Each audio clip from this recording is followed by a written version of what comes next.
Welcome to Wrestling with Heart, a podcast looking at pro wrestlers giving back to their community. Join me, Stanley Carr, as I interview wrestling's hottest names who use their platforms as entertainers to raise awareness and do community service. Hello and welcome to another edition of Wrestling with Heart. This is the show where we talk with professional wrestlers and professional wrestling personalities about their lives in and outside of the ring, as well as doing acts of charity work, community service, volunteering, and spreading positivity. We're always about the positivity here on the show, and with me right now, I've got a very special guest. She is the daughter of the legendary Dynamite Kid, Tom Billington. She is a manager currently in the wrestling business, traveling all around the world, and I'm so pleased to have her on here today. She's going to tell a wonderful, inspiring story. Pleased to welcome the Dynamite Doll, Bronwyne Billington. Welcome to Wrestling with Heart. Thank you so much for having me. It's so nice to meet you. Yes, so nice to meet you as well. So before we get into your dad, let's talk about you. Where are you from? Tell me about your childhood and upbringing. So I'm from Calgary, Alberta, Canada. So born and raised here. My dad had moved here from England, obviously, when he first started with Stampede Wrestling here, and eventually met my mom. And so yeah, I was always raised with wrestling around me, around the Hart family, and I just never knew any different. Always backstage at WWF shows. I was too young for Stampede Wrestling, but it's just always been a part of my life. So as I was in my 20s, early 20s, that's when I first started getting involved in wrestling. And it was something kind of like a love-hate relationship between wrestling and I. It always kind of come and go into my life. And it kind of just came to a place where it's like, I can't ignore it anymore. It's just a part of my life. Why am I trying to push this away? And I Right. ended up loving it and accepting it. And here I am, 40 years old and still giving it my all. Yeah, I mean, you've embraced it. It's in the blood. You know, coming from a wrestling family, that the pressure is sort of like on, or if, you just feel like, oh man, your family is doing it, I might as well get involved. So that's pretty cool growing up around the business, in the business. Do you remember like having like the action figures or the games, or do you remember like the first exposure you had to wrestling? I guess we'll start with that. First exposure, gosh, it was probably just my dad kind of coming off the road, those long tours, when he'd be wrestling in Japan when I was super young. So I'm gonna say probably that. But yeah, I do remember the wrestling figures. Like I still have the rubber what are they, NJFs or yeah. Yeah, Yeah. So LJNs. LJ, yeah, gosh. And I always want to say MJF for some reason. Like, what's my whatever they're called, you know what I'm talking about. Hmm. And I had the wrestling buddies as well. I don't think they ever made one on the Bulldogs, but I remember Macho Man and the Ultimate Warrior. We had those growing up, and the ring, like the play ring. And I actually was fortunate enough to grow up with an actual ring in my backyard. So pretty much whoever's house we went to, there was a ring. If I was at my Uncle Brett's house, there was a ring. We had a ring in my backyard growing up, and then at the Hart house, there was always a ring. So Did you get we to were play in it at all? And we were always playing around in it. I mean, there was always, my dad would be training his friends, or whoever would come over. But then if no one was actually training, us kids would just be playing in there. We'd just be rolling around, and that was our playground. so adorable, really getting the chance to do that. And then look where you are now in the business. I have watched some interviews with you previous doing my research. You first last had contact with your dad at 6. Is that correct? He had just left for a tour. No, so okay, so he left when I was 6. He moved back to England Hmm. when my parents split. And then I started acting out in school, and everyone's like, "Oh my God," I'm the eldest child, so my uncle and my mom and my aunt, they're like, "She's acting out, like she needs to see her father." So my uncle Brett actually flew me and my younger brother out to see my dad. So I was 10 at that time. Um, I'm not sure. Are you from the States? Yes. Yeah, yeah. So that's about grade 5 here. I'm not sure about there, but so I started acting out in school, and so my uncle flew us out to go see my dad. And then after that, though, we hadn't seen each other for 15 years. So there was a time there we were talking, Like we would talk every Sunday on the phone, but then there was a period there where we stopped talking and didn't. So the whole time of not seeing each other was 15 years. Didn't talk for about 10, I think. That's just so hard, Yeah. when you have memories with your dad and then he's going away for a long period of time. It's just you lose part of your soul in there because you're trying to capture those moments, savor those moments, and we'll talk more about that later on. But mentioned you were backstage at wrestling shows growing up. Any memories of running into like the Hulkster or Macho Man, or what was that like being backstage? So I can't remember meeting Hulk Hogan. I must have, maybe. I just can't recall, being a young kid. But all my memories are with Macho Man and Miss Elizabeth. They were the kids' favorites. Miss Elizabeth loved having us around because they didn't have children of their own, so we were always welcomed into their locker room. Like some of the wrestlers, if you had a big name, like they'd have their own locker room. So we were backstage with them a lot of the time, and I do remember meeting Andre the Giant, which is pretty cool. I just wish that I had a photo because back then you didn't really carry around cameras, right? I They was did the about Polaroids. Yes, and I have Polaroids with Miss Elizabeth and Macho Man, but I just didn't have one at the time when I met Andre the Giant. But that's one of the coolest people I ran into because I would have been about 7 years old, and I remember shaking his hand, and his hand just like covered my whole arm. Like this gratitude, she's a real giant. As a child, I thought that was super cool. Yeah, I mean, he was this big dude, mountain of a man. The Giants and wrestling are just so vital. They've got your bigger guys, you got your smaller guys, but then you got like these 7 foot dudes that are tall or towering over you, and that's like Yeah. what makes pro wrestling so unique. So that's cool that you got to meet Andre. I'd imagine he was so friendly. Yeah, it was short-lived because it was WrestleMania in, I believe, LA, 1992, I think. He And was we were just like 91. 91, yeah. We were just in the lobby. And I can remember him just standing there. And I think I was with my Uncle Brett because we went on that trip. My dad had just left. So he took, I think it was just me he took on the trip with his kids. And so I was with my Uncle Brett, and then I just see this tall giant standing in the lobby, and there was like pianos. Like I remember there was like pianos, and he's just kind of Mhm. standing there, and he introduced me. So yeah, that was super cool. Yeah. Well, your father definitely had quite the legacy in the business, really very inspiring, influential, paved the way for so many people. You mentioned Brett, Chris Jericho, Eddie Guerrero, and just so many other people, especially with the modern era. Bryan Danielson, is one, Rey Mysterio, Ricochet, like all these high flying guys. Really, it all started with him. He was like one of the first to ever do it. What was it about pro wrestling for your dad that made him go, man, I could do this? Well, my dad always played sports in school, and he didn't do well in like core subjects, but he always excelled in sports. So everything he did, he excelled in. And gymnastics was something that he actually did as a young child. So I think that that just like transferred over really well. And also, we came over, or sorry, we came from a boxing family. My dad came from a long line of bare knuckle boxers. So his father was trying to get him into boxing, and then he discovered pro wrestling and was like, no, dad, like I want to do this. So I think it was just a really nice transition of like boxing and gymnastics. And there's a lot of similarities with boxing, but with wrestling, it's very combat, more physicality. And Yeah, so you more see of the nowadays. yeah, like the mat work. He was, he started with catch wrestling and in England, and yeah, just the storytelling. I think wrestling has more of that than like boxing does, right? So I think that was part of the draw for him. And back then, you had the territories. Before you had like the big companies, you had so many different territories across the world. And England had a really big territory at that time, too. Yeah.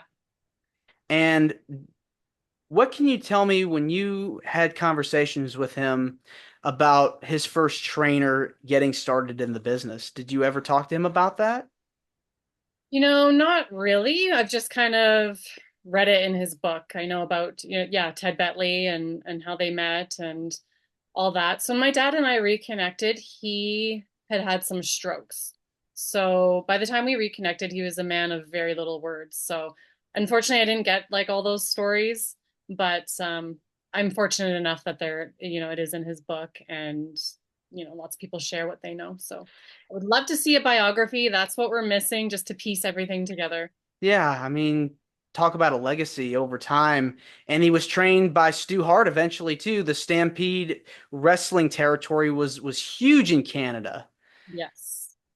I mean, it's tough, you know. You talk about, tough as nails Stu Hart was. He really made sure his guys knew the business and Yeah. really made sure that the Dynamite Kid was able to be set up for success. Yes, I think maybe at first he was a little unsure of my father because of his size. He came over, he was so young, so small. But as soon as he saw his work ability and his work ethic, he was like, okay, now we're talking. Let's see where this can go. And Stu was really, really fond of my father. So we we were not Hart family by blood, but we were welcomed into the family just as anyone else, because of that bond that they shared, and my mom too with the Hart family. Did you ever get to meet Stu Hart? Oh, yeah, all the time. We were there every Sunday night. Well, pretty much every Sunday. They had big family dinners, especially when the wrestlers were like back home from off the road. We were always up there Sunday nights. So I have lots of memories with all the cousins. And like I said, Helen Hart, she had a book with all her grandchildren's names in it because it was such a large family. She was so, as all grandmothers are, they're so proud of like how many grandchildren they have. They're like, oh, I have Hmm. 40, or I actually don't know the exact number, but she has a book with all her grandchildren's names in it, and me and my siblings are in there as well. So we're the only ones that actually aren't Hart blood, but we're written down in there because we were just raised that way. My mom's sister married Bret Hart, is how I'm related to the family. So I'm only blood related to Bret's kids through my aunt's blood, right? But we were raised like part of the family, so we're no different. What was it like being around Bret Hart, especially back then? Because he's just a legend in his own right. I was such a shy child, and I don't know if that's to some people that's hard to believe. I don't know if it's just because I was raised with so many big men around me, like constantly, and I'm just this little timid girl, and I'm like, oh my God, I'd always hide behind my mom's leg, and she'd be introducing me to wrestlers. I'm like, I'd poke out and be like, hi, and then I'd go back behind her leg. So I think growing up, I was always super shy with Brett, even and because they were always on the road. So it's not like I got this like a ton of quality time with him. But I remember when he had his stroke, I wrote him this like beautiful letter, and he was in the hospital. And I'm like, because I was always so shy, and I'm like, I've never told you, but like I love you, and you're the best uncle. And so that was me kind of being like, I wish I wasn't so shy my whole life, and I wish I told you I loved you, but like this is how I feel about you. You know, it's amazing to see that the tag team wrestling, especially back in the 80s, was huge. You had the Hart Foundation, the British Bulldogs with Davey Boy and your dad. You had the Killer Bees. All these different teams really like wanted to strive to be the best. And for a guy that was just 225, close to 230, entering the WWE, the land of the giants like Andre, Hogan, Macho Man. It was hard, I imagine, for a small guy to really break in the business, especially with a big company like WWE. Yeah. I mean, I'm sure that's why, he felt he had to do steroids. And a lot of the wrestlers did at that time. But regardless of his size, I think he really made a mark for himself, really made a name for himself, and made like such a difference in the industry today, right? Hmm. Um, Showing that little guys can do it. And if you look back at the matches even before steroids, like he was incredible when he first started out in England, even just bouncing around the ring like a ping pong ball. And the way he'd bounce off his head, I'm like, yeah, like where does this guy learn this stuff? When you go back and watch some of his old matches, are there any that stick out to you? Like, I love this. I love this. I think this is a beautiful work of art almost. Work of art. I mean, I have a hard time answering that question just because I'm really weird with even bands, for example. Like, I'm huge into music. I have singers who are my favorite singers, but their band actually isn't my favorite band.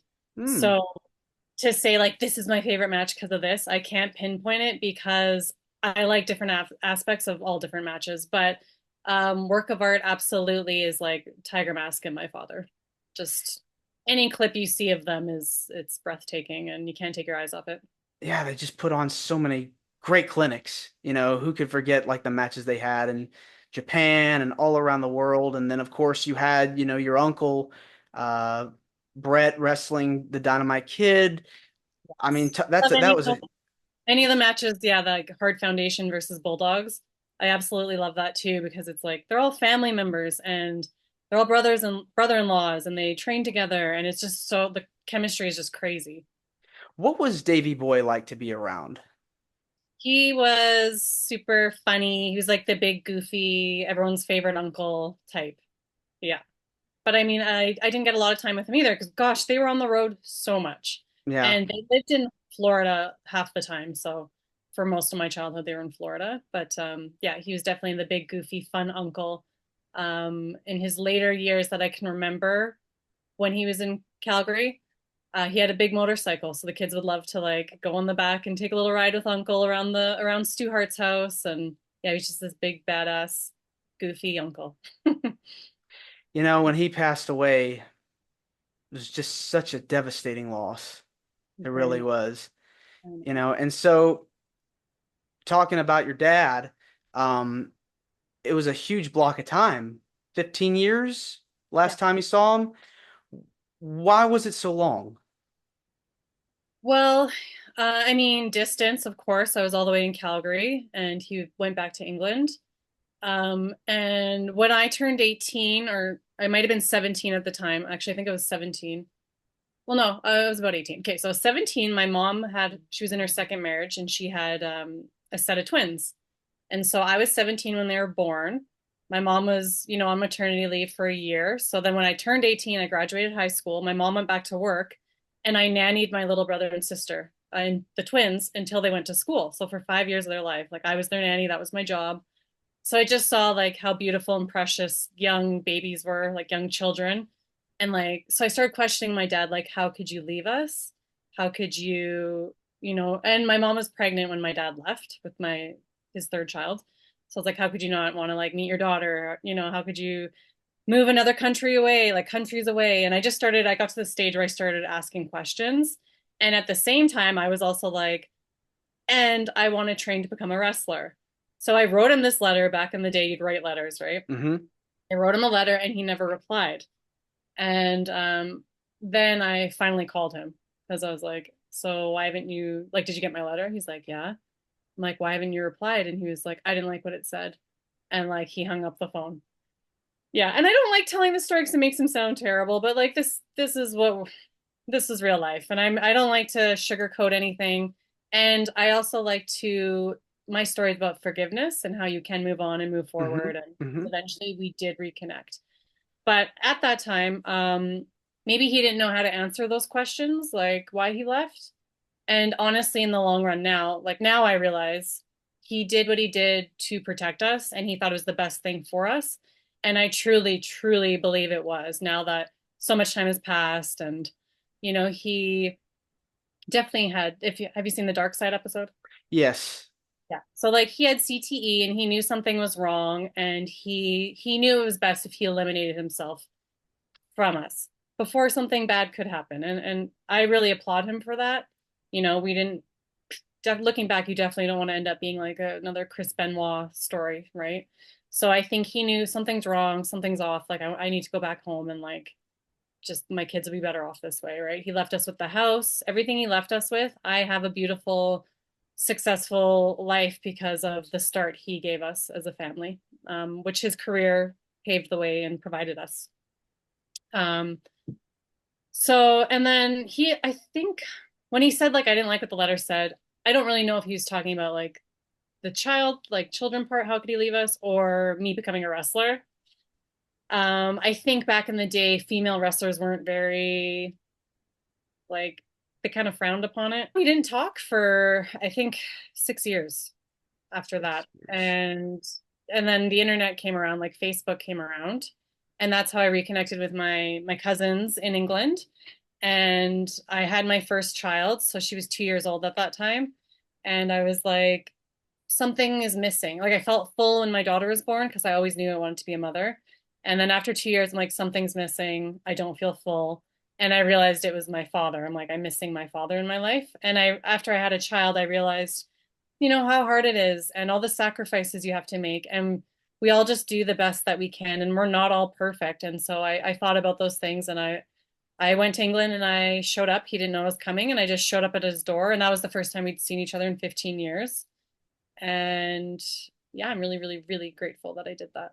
Yeah, what a great story. I mean, talk about a turnaround. The fact that you were able to have this dream, this goal of wanting to be a wrestler and understanding why you were kind of turned away at the time, and the fact Yes. that you were able to. Everyone asks, like, why don't you wrestle now? And I think that was part of the reason. I all of a sudden then I was like, okay, but the reason I wanted to be a wrestler is I was hanging out with my cousin Ted Hart, and he had a wrestling school for kids. He was like, you need to be a wrestler. Like, how cool would that be? Dynamite Kid's daughter, right? I was the first child, so he's trying to get me in there. And I think I had this like idea in my head, if I do this, my dad will move back to Canada. And then I'll have my dad back. And then mom and dad are going to get back together and life's going to be great, right? Like that was my thought process. Hmm. I don't know if I never actually did any training or anything. That was just the beginning process of thinking I want to get involved in wrestling. But then with my dad actually not being interested and he didn't come back to Canada, I think I kind of closed that door for a while until later on when it opened back up. And then Do you remember the last conversation you had with your father? my dad, the last few years of his life, he was in a hospital, like the full-time care facility. He really couldn't talk. He could hardly string any words together. So my uncle would take the phone just up to his ear and would just say like, "I love you, Dad." And I'd try talking to him, and he would just kind of like mumble back. Couldn't really talk. But he could make out the words like, "I love you, Bronwyn." So, and Yeah, you can always hear his voice saying my name.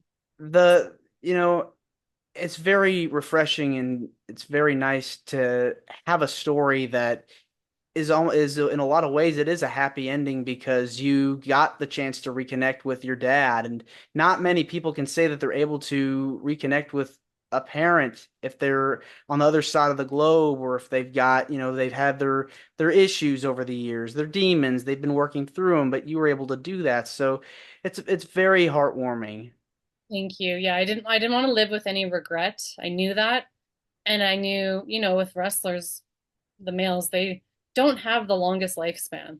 So it's like, I don't want to, regret it. Something happens to him and then I regret it. So I'm super, super thankful that I was brave enough to go do it. And I kind of got that closure.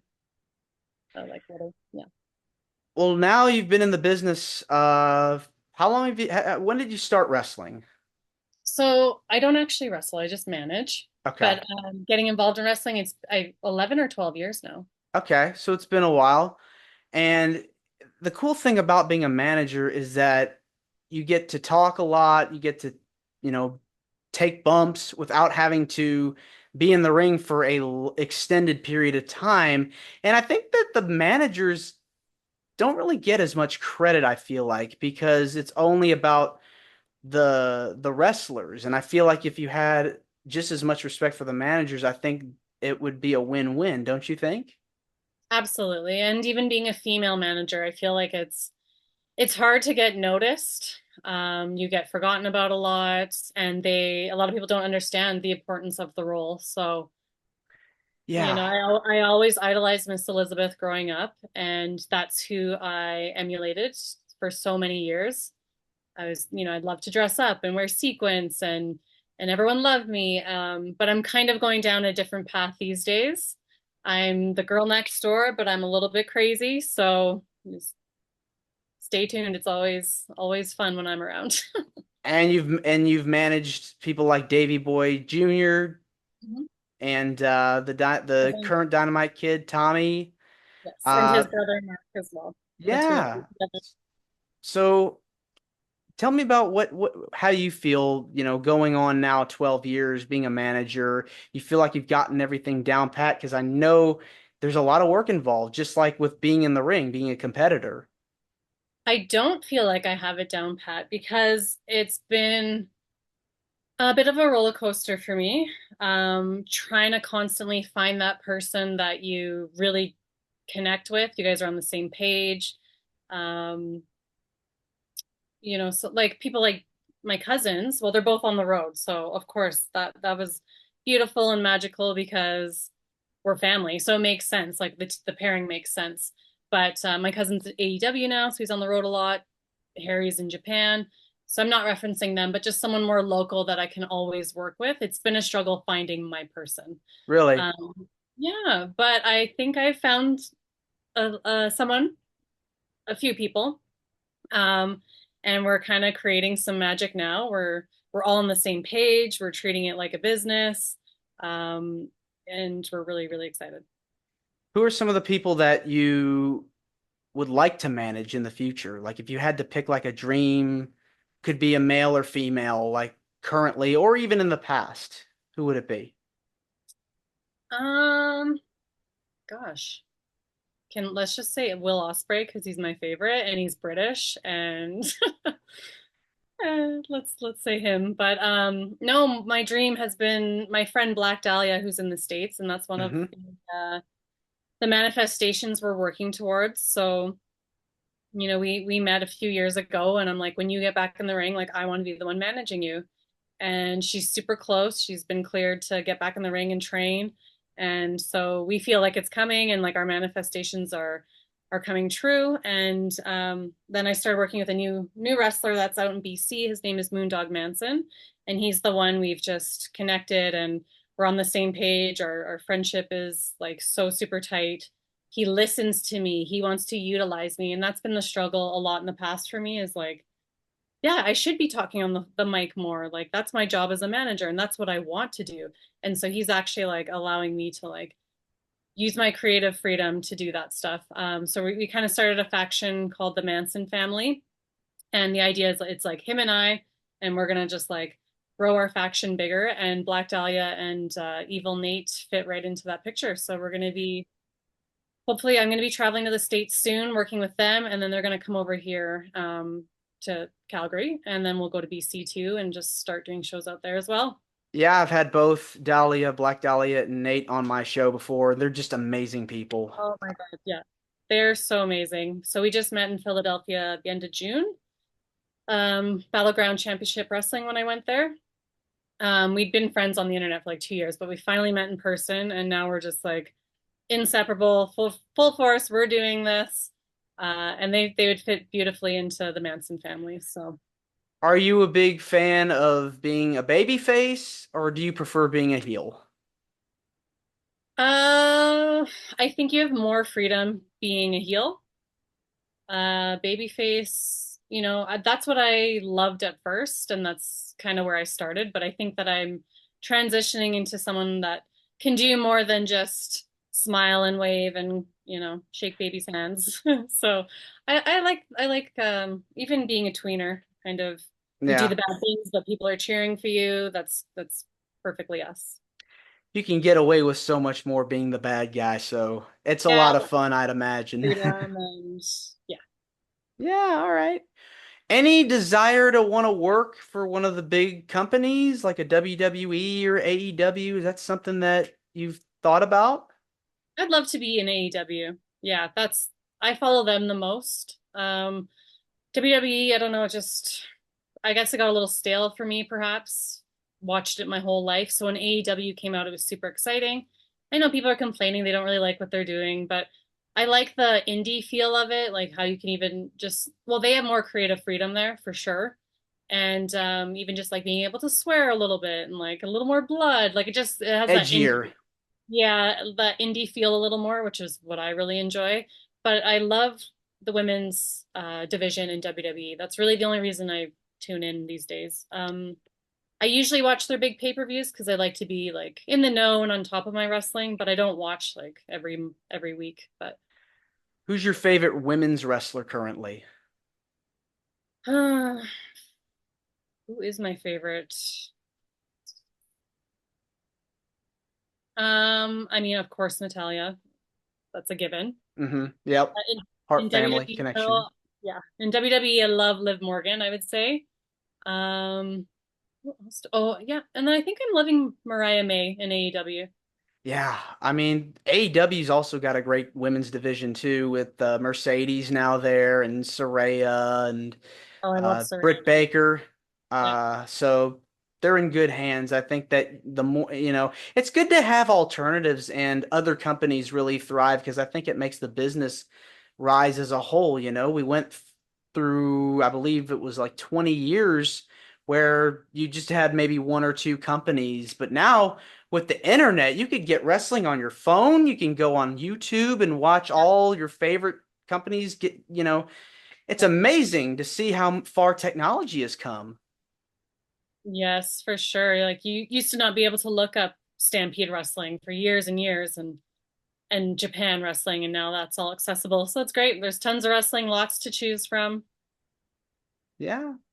And are your kids big wrestling fans as well?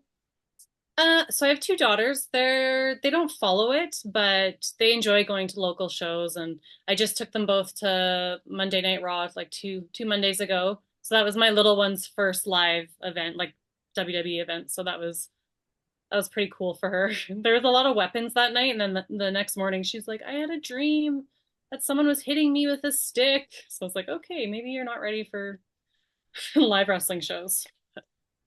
Maybe we may see them in the business in some form or fashion. Who knows? Yes, very. My little one, or sorry, my eldest, she used to want to be a wrestler. She took gymnastics when she was younger, so I was like, you can easily transition.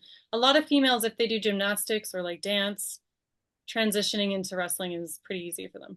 Yeah, I mean, look at Tiffany Stratton right now. She, I believe, came from that background and she's a rising star in the WWE. So goes to show you, that kind of stuff, parlays into other aspects of entertainment and the sports. And So, Taya Valkyrie as well. She's one of my favorites in AEW. mhm, And I remember she was a dancer as well.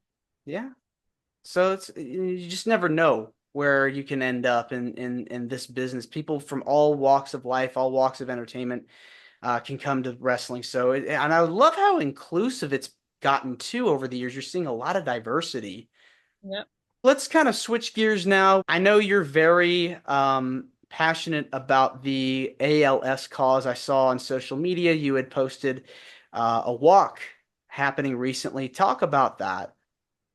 So one of my dearest friends in the wrestling business, Ed Malone, he was the one who brought me out to Battleground Championship Wrestling. He runs a company called Go Get 'em Promotions. Black Dahlia is actually the one that got me in touch with him. So he's her agent. And then he booked me to come out to Philadelphia. So it's because of him, her and I got to link up and our dreams started to come true.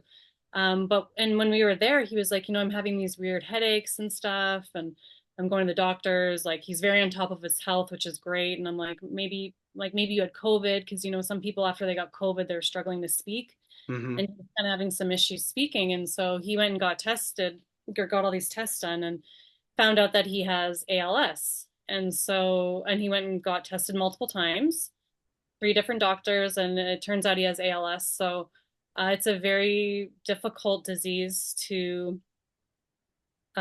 figure out, how do I deal with this?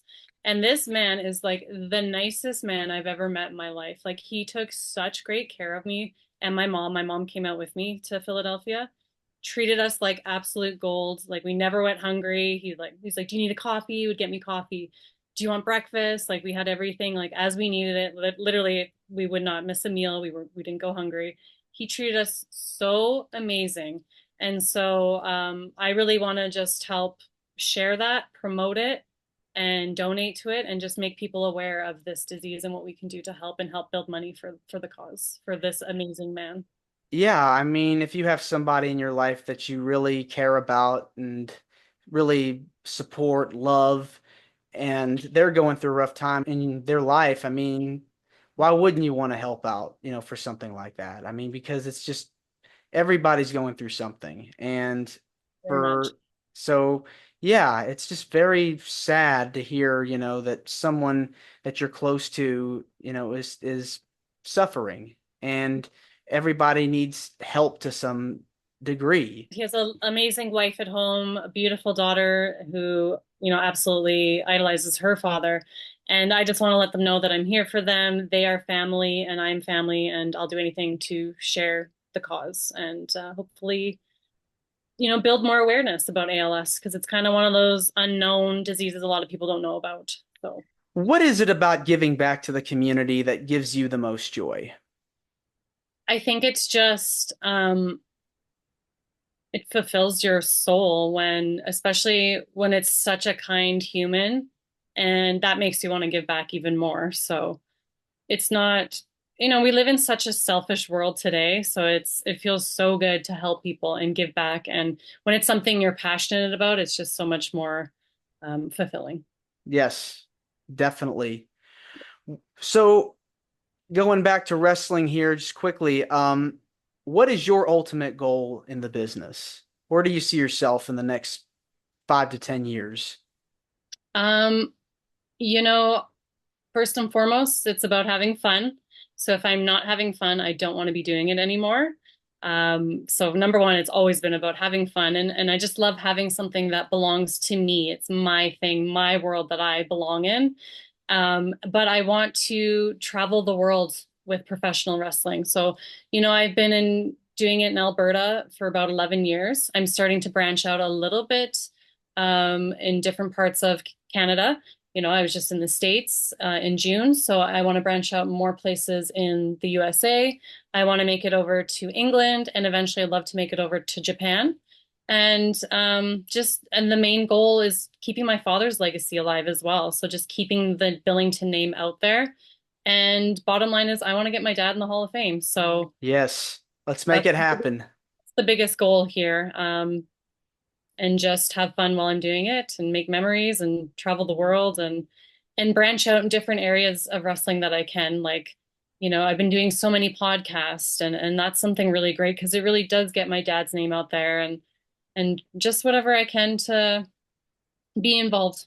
This has been such a wonderful conversation. I want to say thank you so much for coming on to Wrestling with Heart. It means a lot to me and to my listeners and viewers that are watching this on YouTube. Where can people find more about you on social media if they want to reach out? And Yeah, so I'm on Instagram, Bronwyne Jewel. That's just my first and middle name. Might be changing that to Dynamite Doll to make it easier or something, but I am on Twitter as well. It's Dynamite Doll 84. I also run my dad's Instagram, so it's official Dynamite Kid. You can find me on Patreon, Dynamite Doll, and I think that's about it. And then anything with merchandise and events and stuff like that, that's going to be posted on all those pages. So. And awesome. yeah, you can inbox me. I'm very friendly. I'm always replying to my fans. So please, any questions or you can hit me up in my inbox. All right. Well, thanks again, and you're more than welcome to come back. Absolutely. We will. As soon as there's talks of Hall of Fame, we'll get back on here and talk about that. Definitely. Take care. Bye. Have a great day. You too. This is Wrestling with Heart. I hope you found this podcast to be informative and entertaining. If you did, please hit the subscribe button and look out for the next edition.